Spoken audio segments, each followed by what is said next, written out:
Okay. So, working on my station. Let's call it a station. So I got this mounted that I was working with on the lathe.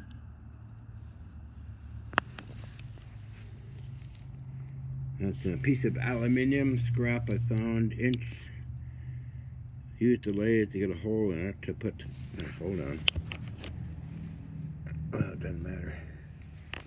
The back end fits through, like so. All the gearing and that. Ooh, it's heavy too. No falling over. Again, that's a gauge of indicator gauge out of the 3-inch 70 Canon. And I got ideas for the top part. This will be elevated up a couple of feet. It's so beautiful, I hated to throw it out, you know. And that'll be mounted in the front. That big wheel.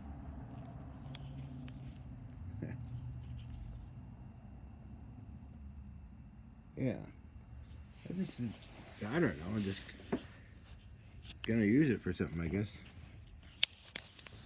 Steering station. Just an idea. It'd be in my bonnet, but I put it back together with these parts here, like these things and these things. So it looks kind of spacey, I suppose, but it's such a beautifully engineered piece. It's an electron microscope. What was the name of it? Jewel Wild or something like that. So I found these pieces. I have many weird pieces and stuff. So I think I'll mount that up here where that big gaping hole is. I think that would fit. No, it's just I think it was a wheel at one time for something. Got one broken off, whatever it was, and there's all these threaded inside. So I'll find the appropriate bolts and put them in there and machine them down with our little handles. A side operation thing I'm doing. This lathe worked pretty darn good yesterday. Machining all that stuff out, cleaned up like I always do. I always clean up everything. Oh, I'm having fun. Come on.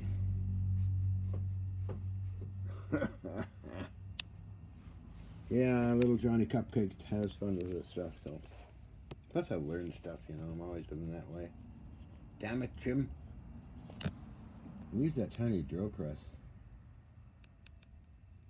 It works pretty good. But I like older, heavier machines. So that being said, what else I was working on today? Well, repairing a vise that broke. Not the jaws or anything, but just the part that pushes the jaws back and forth. So what I've done is heated it up, take the temper out of it, and then thread it. Drilled the hole and thread it, and I'll join it back together. It should be a-okay. It is super hard steel, probably too hard. That's why it broke. So I'm just going to run a 3/8 bolt, high-grade bolt, through those two parts and join them together and put it back together. I think it doesn't take too long to do that for sure. I'm too lazy to walk over to the workbench, but oh well. So found this in the armory. I tend to put bits and pieces all over the place. I'm sure it was a small fifth wheel. I don't think he's written on it. I don't know. Looks like anything written on you? Something there for sure. From one time.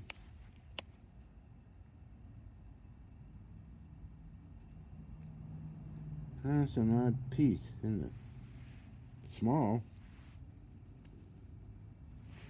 Now, how would that look up there, huh?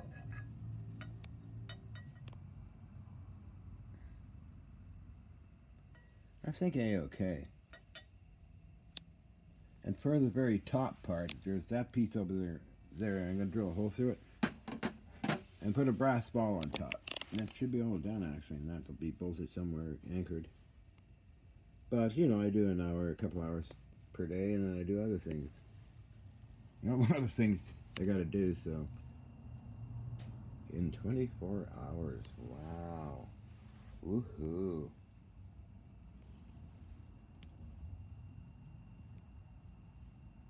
I get like bee in my bonnet and I have to follow through on it, like building this lathe.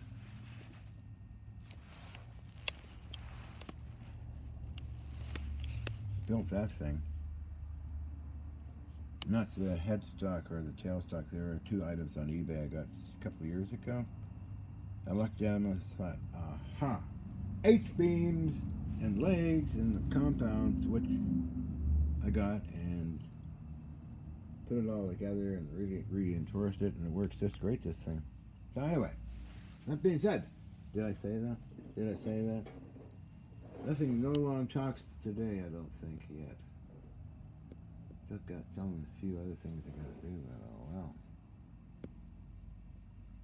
I love restoration of crazy things, you know. One of my major restorations when I was a kid was a Winchester 94 takedown model I got from the scrap people. And it was even bent. It was through a fire, so I know how to case harden, so I put good old case hardening into the steel, sorta. Straightened it out, cleaned up all the parts, retempered everything, and made a stock for it.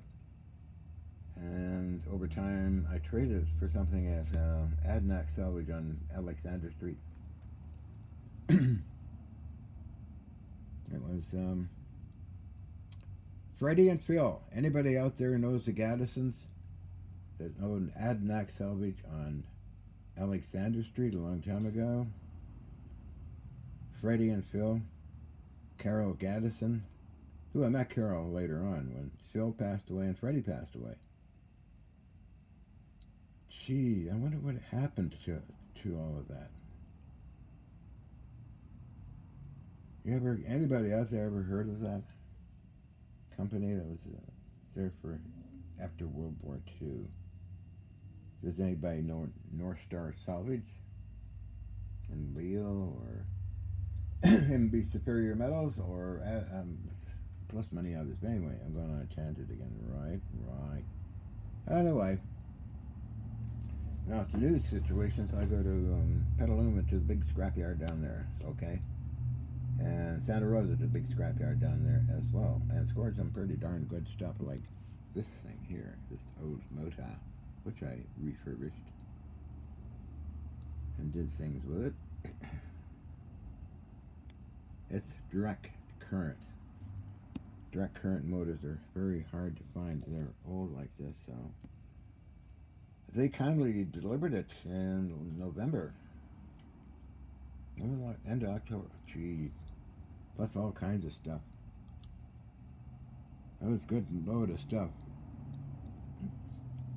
Good people. I really like good people. And there's Sarah Radio sales in Lima, Ohio with Phil Salati. He's a real good guy. I've been dealing with him since 1994.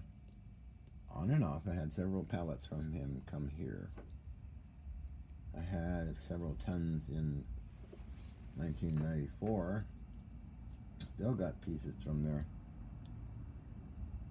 Some over there, some over here. Ha! Anyway, I'm going on and on. I'm going on and on and on. Hello, doctor. Are you the psychiatrist? Do you want to examine me? Oh, doctor, you want to examine me? Oh, doctor, oh my God. Alright, so I'm just getting. Okay, I gotta get going here. It's getting late. Right out, Major. Hi, Major. Do you want to do? Do I want to do what? Do you want to? Yeah, where's the dark spot? Some woods over there. Oh my goodness, Carlotta Conniption Rothschild III. I don't know about you, but Oh, come on. I'm sure. Oh my goodness. Oh, what else I did last night? Oh yeah, what's his name? John Murray Smith or somebody like that. Tried to screw me around, along with somebody else I know. I found the original flying saucer video. It was tucked away on an old YouTube channel I have called John Hutchison 2009, I think it's called, or Hutchison Effect 2009, or whatever. I've had that a long time ago, so I uploaded it to that, and I forgot all about it, and then this is about 3 videos or 4 videos of that flying saucer. And was T.T. Brown inspired me to do it, so at least I mentioned it in that old video. So I sent the link to Mr. Barry Smith, the know-it-all British fuzzy balls guy. Anyway, doesn't matter. So, and don't forget to watch for Colonel John Alexander on that show link I sent out. I forgot the show's name, but it's going to be, I think, several hours long. It's already previewed at 100,000 hits so far. I think in a couple of days, that's going to go skyrocket through the roof. I'm happy for John Alexander. We've been friends for 40 years. Wow. Okay, I got to go. Cheerio.